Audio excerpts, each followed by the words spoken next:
We live in a loop world. For better or worse, that's just what it is. But it's not that bad to think about, right? Because if you think about it, a riff or anything like that back in the day, that was just like a loop, right? And what we want to look for when we're guitar players is to play something creative, something unique, and not the same thing every single time. So I'm going to show you 5 different guitar loops that we can make on our own, and it's all got a different approach with a different way to play the chords, a different way to approach the chords, and some unique chord progressions along the way. So check this out. So our first loop is going to be a very standard chord progression: C major 7, D7, and E minor 7. Now, of course, you've heard this everywhere, and there's only so many chord progressions, so it's always good to take like a standard chord progression and do something unique with it. Find a unique way, find an interesting way to play it differently than every other way it's played before, right? So we can start off simple with just kind of like a slow kind of vibe and set this up by just playing the chords. Just like that. And then each time I'm going to come up with a different fill at the end of it, and that's going to be my unique flavor, okay? So over this E minor 7, I'm going to try this fill right here. You could do that over any E minor 7, especially when we're in the key of E minor. So this works out great. Now check this out. We hammer into it right here, and I play just the A, D, and G string for that little move right there. And it's got this nice little flow, again, like a fill, and it's always great to throw in fills at the end of the chord progression, just like this. For our second fill, we want to try something different, right? We don't want to always be playing the same thing. So now I'm going to think about like a double stop thing, and I could try this. These double stops are just going to be on those top 2 strings right there, and it doesn't really matter what finger you use. I use my pinky for whatever reason. So I want to add a little bit more flavor to it, so I'm going to add some chorus effect to it. And then, let's add a beat to it and see what we could do with this guitar loop.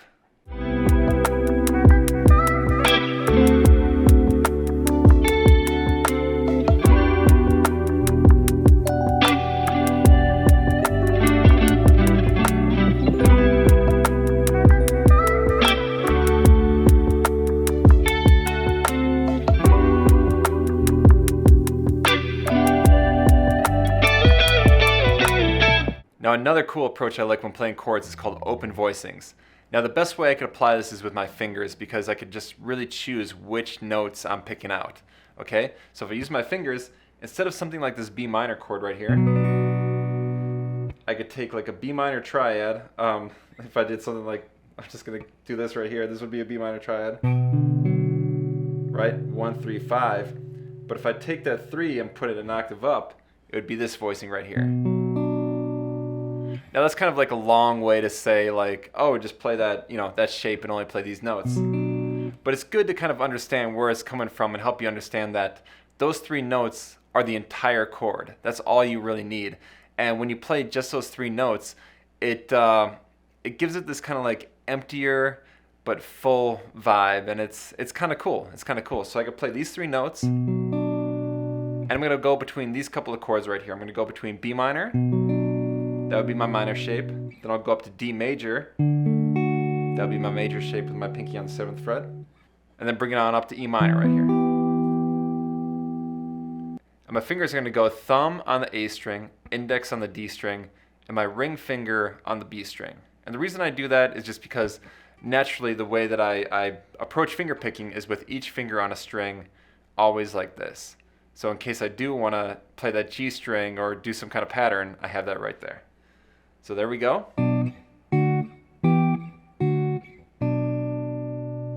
So now that I have this open voicing, I could pick around it with a pattern like this. And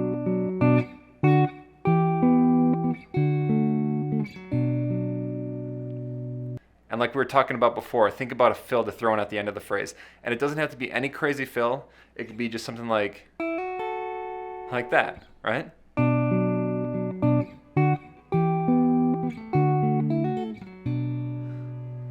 Simple but tasteful, and that's what we always want. So now let's try this with a beat, but let's add a couple of effects too. Let's think about like this open sound, right, that we have. So maybe that would sound good with like some kind of a heavy reverb. Not like too heavy reverb, but something that really just fills in that space and gives it a vibe. So let's hear what this sounds like.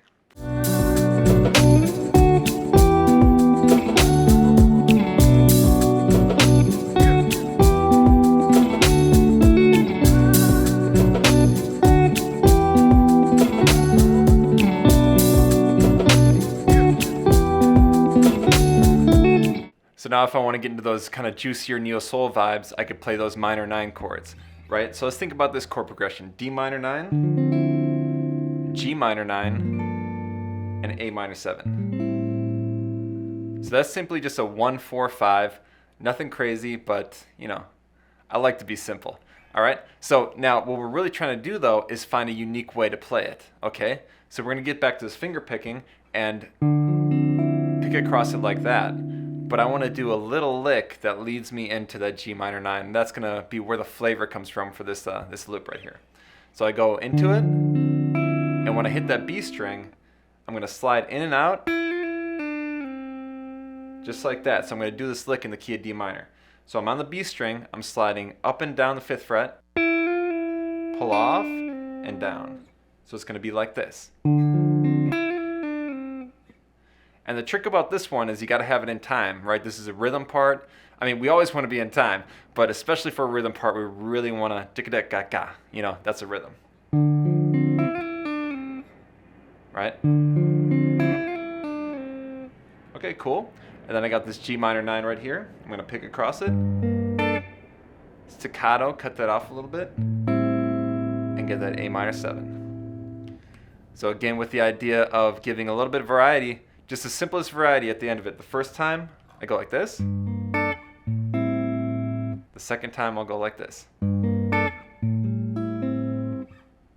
You know, just a little bit. I picked it open and left it like that. It's really simple, but just that little bit of variety is what you want to hear in music. You don't want it to be too crazy, different every time. You want it to be pretty similar, but just a little bit different. That's what we want. So this loop already has a lot going on, so we don't need to add any crazy effects or anything like that. It sounds pretty dope, just like it is. So let's see how it fits into this groove.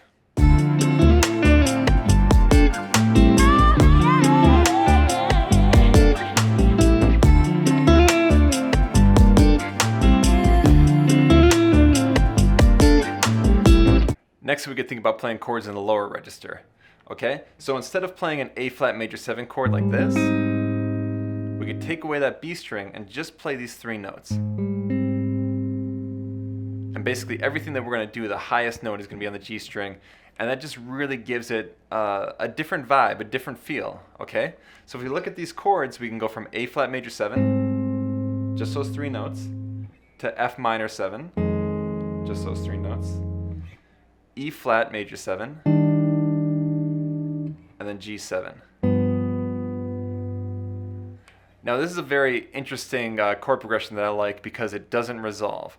I kind of look at it like we're in the key of C minor, right? So it's like that flat 6 to the 4, to the flat 3, to the 5, and we want to, you know, that 5 wants to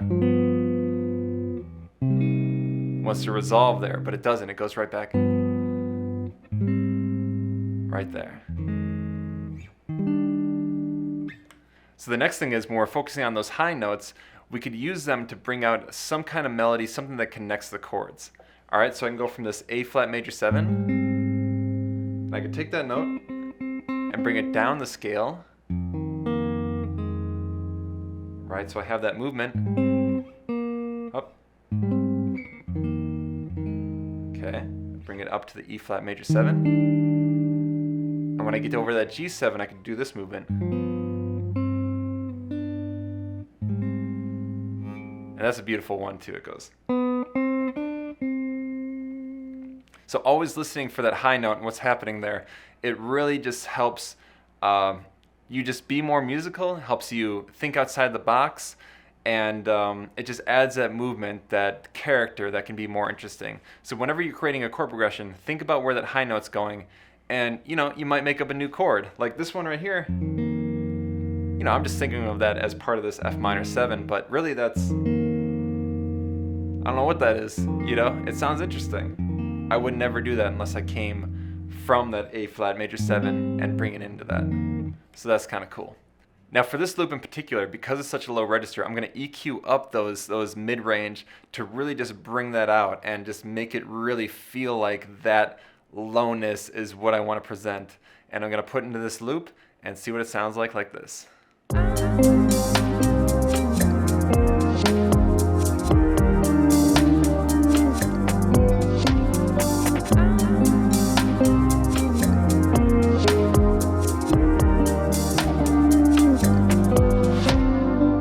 So as we're talking about loops and creating different sounds, we could think about effects and playing chords or just playing in different ways and all that stuff. But of course, the other thing is just play a different instrument, right? With guitar, you have electric and acoustic always has just this different feel, okay? So we always want to remember this acoustic can bring such a unique flavor to our sounds.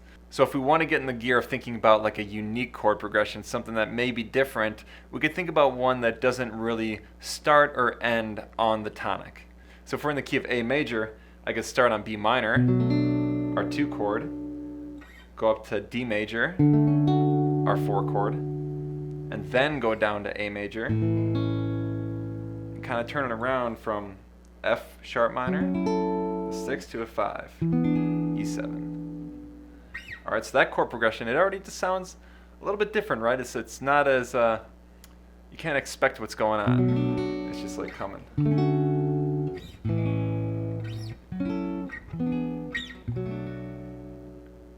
So I'm going to take this chord progression and add a simple finger picking style, but what I want to do is do a 2-bar pattern, okay? Just to give it a little bit of extra something, but also not have it too crazy where it's just random, all right? So that's my first pattern. I'm going up. Just like that, I'm just going B, G, D, B, G, D. And to add a little bit extra something, I'm going to take away my middle finger. Just like that. Now the next time, when I go to my next chord, I'm going to keep it a little bit simpler. Just going up and down, twice. Okay, so that's my 2-bar pattern, and then I go over to my A major 7, and this time I'm going to go back to the first part. B, G, D, B, G, D. And then back to the next one.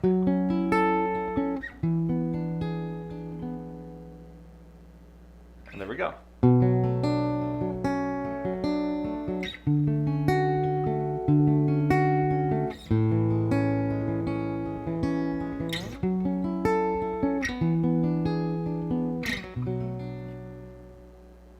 So I'm going to overdub a little lead part to give it a little extra flavor, a little bit of something, all right? So we're in the key of A major or F sharp minor. We could think of it either way.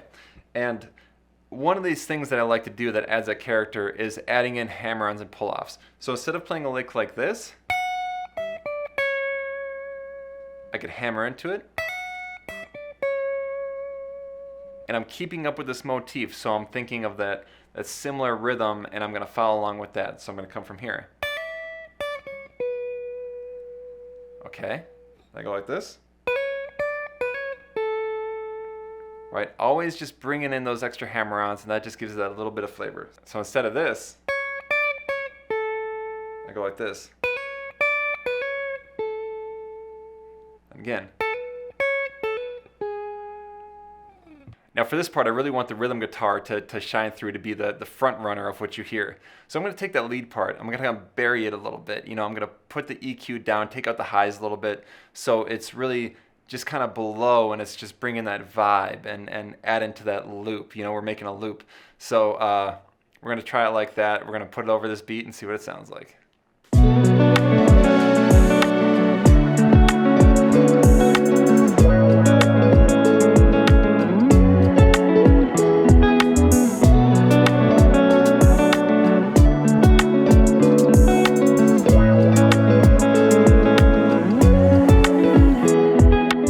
Alright y'all, if you want the tabs for these loops, as well as access to all of my different courses, check out nastysoulmusic.com. Your support helps us so much, it keeps this channel going, so I appreciate that. And remember, with all these loops, learn them, practice them, lay it down, but what I want you to do is try and find different ways to play them. Take the ideas, everything that I always talk about, it's a concept. We want to take these concepts and apply them to our own. So the simplest thing that you could do is just make a different chord progression, right? You could take that idea, what I talked about for the first one, be like, okay, cool, I'm gonna like finger pick it or whatever. I'm gonna try and put a different fill in and put it over a different chord progression. That's like step one.